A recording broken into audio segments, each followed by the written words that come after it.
Hello and welcome, Silrace here with Support Sunday. There you can see the two team makeups, and this is an old replay. Well, replay, no, it's not a replay, it's a recording. Get that straight at least. Anyway. So, this is my Tyrande mastery game. And I had put it in the same folder as I had put the Rhaegar's mastery game, then I'd forgotten about it. Then when I went looking for them, they weren't where I thought they were, and suddenly then I, like 2 months later, basically found them. I was like, oh, now I'm going to make them into videos then, I guess. So, I managed to record the game, and there is a slight gap because I had a recording issue. So, the transition between the finishing screen and the actual screen which shows this was the mastery game had to be cut off, but yeah, well, this was the game where I got my master skin for, well, this particular hero got the level 10. So I want to take this time to talk about Tyrande, what I have learned about Tyrande since getting that skin, or actually while leveling her and getting that skin as well, but also some of the well, things which have been going on with Tyrande.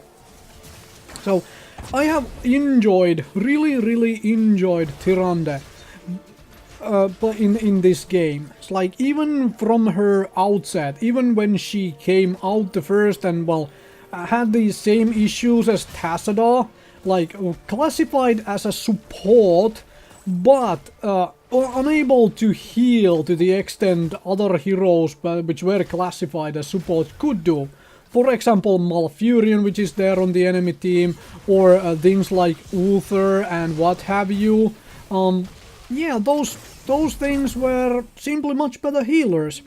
That has since been rectified, it has been changed, and it is also, I would be honest and say that it is a little annoying and confusing now, because Tyrande has seen so many changes. Like, so many talents have swapped from, you know, level to level, like what level you get it has been changed back and forth all over the place. All that stuff. It's sometimes a little bit annoying, to say the least. But, well, and I am probably going to die here.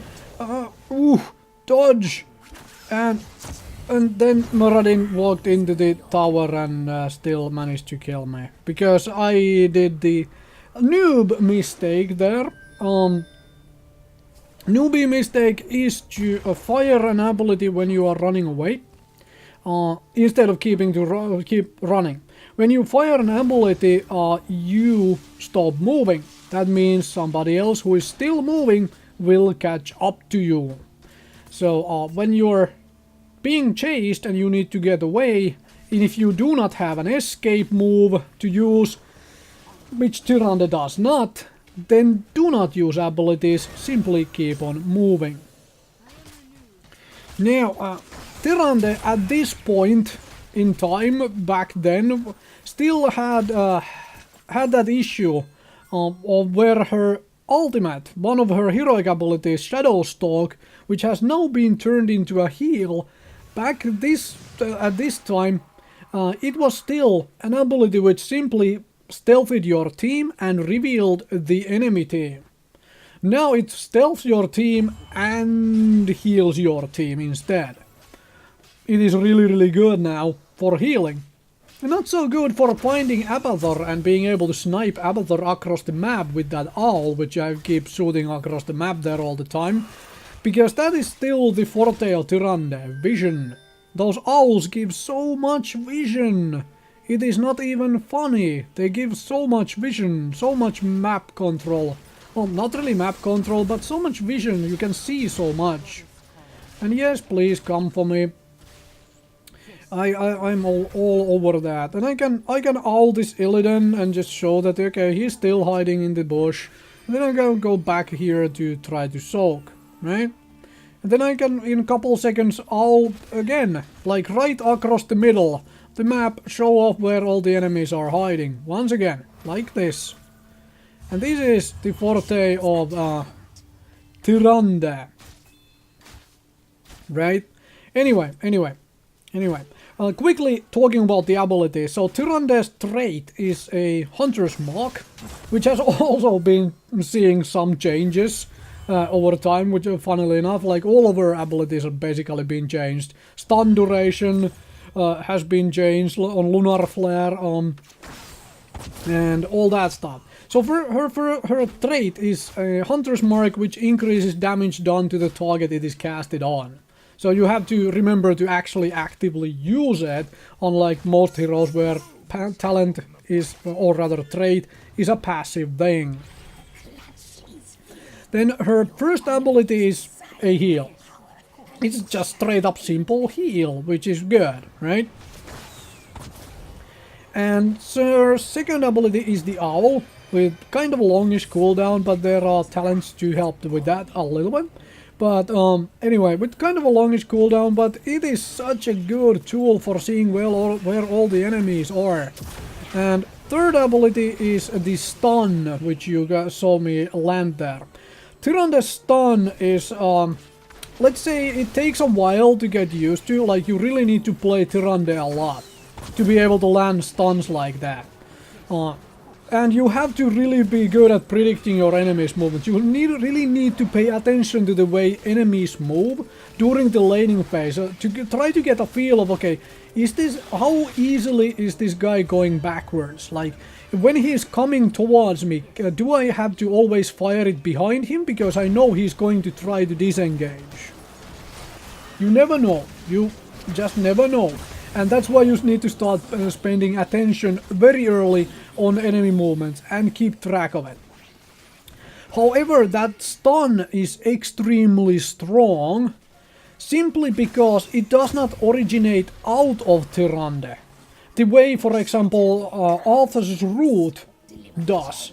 So you can fire it over enemies, over obstacles. It cannot be body blocked by enemy teammates. It will fire over their heads and land on whoever you are trying, or wherever you are aiming at, on whoever you might be able to land it on. It is really, really strong for that reason. But it does have significant, you know, I could say, like, learning curve, because it is a well, it takes a while to land from the sky on somebody's head like that, so it's easy to miss. You need to really play Tyrande quite bad until you get good with her abilities. Even that owl has like a slow travel speed, so if you are trying to snipe people across the map with the owl, you have to be really, really on point. Or get really, really lucky. That's the other thing, obviously. And of course I am picking up one of her, you know, damage dealing heroic ability here, the Starfall. And that's because, well, frankly because, at this point, Tyrande did not have healing on her other heroic ability, the Shadow Stalk. And that was an overextended Illidan who got owned. Unfortunately, I completely misplayed my Lunar Flare on the Illidan while he was on the Jaina there. I should instantly have like fired the Lunar Flare on the other side of Jaina. Not where the Illidan was, but on the other side. That's because of how Illidan's Q, well, that's how people call it obviously, because it's the Illidan's first ability. It causes him to jump over the enemy he uses it on. And it's on a very, very short cooldown, so obviously that was going to be used there by him. Bad play by me, I should have predicted that anyway. But I am all over killing the Illidan here. It's like, again, like that's fine, thank you. Like, when you come into this kind of a setup like that, then you are obviously going to get blown to bits. There will be Hunter's Mark on your face right away, and there is another missed stun, only slightly missed stun, but it was still a missed stun. And then I did something silly, I wanted all those spider pieces, so I went into the tower range and I'm now also low on health and stuff. And team is still fighting for some odd reason and getting killed, and thankfully Rhaegar is doing a really good job of healing. And I managed to put down some stuff as well. Although I'm completely out of mana and health. And call for retreat, go for the fountain welding. Because that is good. Now, 2 seconds to owl. 2 seconds to owl, and Illidan jumped away. Too bad. Had I vision on Illidan still, I would so have tried to owl that. Try to get an Illidan snipe off with that owl. Thankfully, Tyrande's mana costs on some of her abilities were lowered a little bit. Like the mana cost on her heal was lowered just slightly, because as you can see, I'm having massive mana issues. And that has always been a little bit of a problem for Tyrande. Even today, after all the changes, it still is occasionally a bit of an issue, just how fast you can go through your mana. However, these days, Tyrande can be an absolutely brilliant healer. And yes, I'm going to be hit by the stun, but yeah. Enemy team was so far away, it was worth walking into the stun and taking it. Instead of like going backwards to get closer to the enemy team and then, you know, go backwards after the stun had landed. So yeah, that way around. And fighting is going on. Rhaegar and all these guys are doing whatever they are doing because Rhaegar is really good hero and all that good stuff. Destroyed the enemy team, turn in the spider pieces, not like it really matters, but when so many of the enemies are dead, that's when you turn them all in, because then you are running around with 0, right? One guy is down here. Hello, Moradin. And that instant hunter's mark, I guess bad play by me, because we didn't have teammates to help chase it down. Would have been better used for somewhere else. But hopefully it comes out of cooldown before we are done here, right? So, get that camp, and then Moradin jumps in on me. That's okay. Get out of the Illidan heroic, because at this point, this was the most picked Illidan heroic anyway, right? Because that got changed quite dramatically afterwards as well, like between the months. This gameplay has happened to the other. But let's talk about actually what have I learned about playing as Tyrande, and what would I suggest for all of you who want to learn Tyrande. Firstly, learn Tyrande. Don't get dissuaded away from her after your first like 4 games, because she is really difficult hero to play. You really need to get on point with all of her abilities to really be able to do with her, alright? She has long cooldowns on 2 of her abilities, essentially the owl and the lunar flare. Very long cooldowns, and that was kind of interesting. You saw how hard they came for me, the entire enemy team, and they paid really badly for that. They just ignored like the front line, tried to dive the back line, and well, sure, they got me, but then the rest of my team was able to just, you know, destroy them. A little bad play by them. You know, the focus fire is good, but not in these kind of situations where you are going to lose your entire team for it. Anyways, so don't get dissuaded off playing Tyrande simply because you are going to miss a lot of skill shots until you get used to the skill shots, on how they work, how long their projectiles take to get where you are aiming, and so on. Frankly, because it's going to take you a number of games to get good with her. And also, these days she's very good for like pure healer. Back at this point she wasn't. But still she has other strengths than healing. So don't forget that. Hunter's Mark is so good. It is unbelievably good.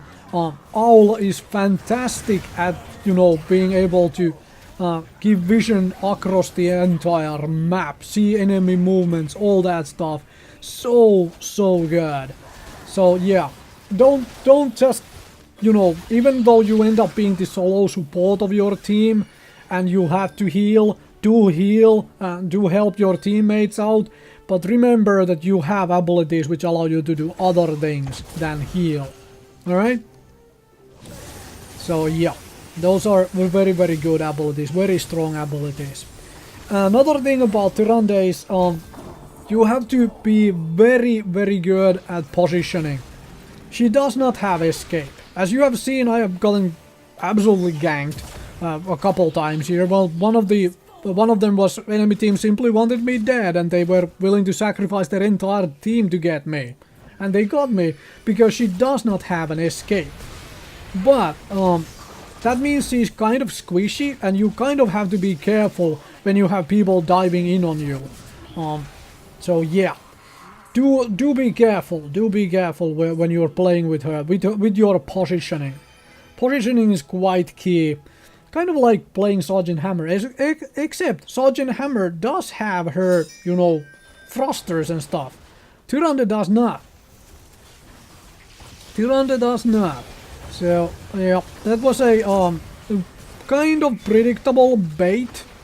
Unfortunately, the Rhaegar went in there a little too hard and Jaina now split off all the way to the boss.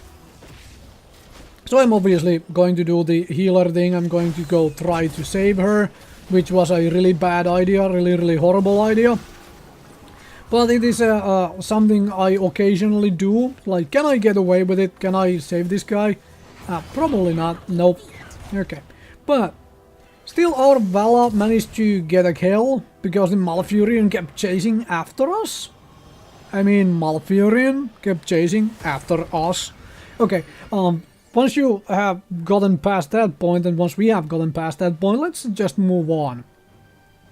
So, obviously, takeaway from this game, from watching me play it, well, firstly, don't miss the skill shots I have missed, you should be hitting those, but look at some of the positioning and that kind of stuff, like where did I move too aggressively in, don't do those moves, that kind of thing. The talents, there you saw the prediction. I knew the Vala by now. I know the Vala is kind of willing to run away from every confrontation like this. So I would try to get that in. Yeah. And also a try on hitting Muradin with the owl. Even though I'm not going full of owl build. So yeah. And full owl build is also quite different now from what it was back during the times of this game. I still want to show this game off because it's a good trip backwards in time. Okay, this is what Tyrande used to be like, right? This is when I still played it and got a freaking level 10 with Tyrande, and still was doing very well even as a solo healer occasionally from time to time. But I'll argue that she is better healer now, but overall a less interesting hero from my honest opinion, or from my viewpoint, because she's like more and more towards the like mold that, okay, this is how supports are supposed to be. They're supposed to heal and they're supposed to do blah blah blah. Tyrande didn't used to be like that. So yeah, she used to be more of a, well, a secondary healer, but very strong ganker. Very strong ganker. You can follow the like almost any stun or route from anywhere on the map, because, well, as long as you are in range, because it cannot, your stun cannot be body block. It is so good. I think I have overemphasized that a little bit, but no, well, it is still so good. And there is that stun. And there is a Malfurion kill. And then we are slowly ending the game. Because heck, slowly but surely ending the game. And at this point, at this late in the game, you can kind of see that I'm not really having mana issues anymore. her big mana issues are earlier on in the game, right? But at this late, not such big mana issues anymore. But early on, she still is mana intensive hero. And there is the stun and an owl, but got killed by somebody else than the owl, unfortunately. I wanted an owl kill. Okay, and Vala is coming in, trying to burst me down, and actually manages to do that, but obviously going to pay with it for her life. And we win the game, so thank you very much for watching. I'll show also the end screen with level 10.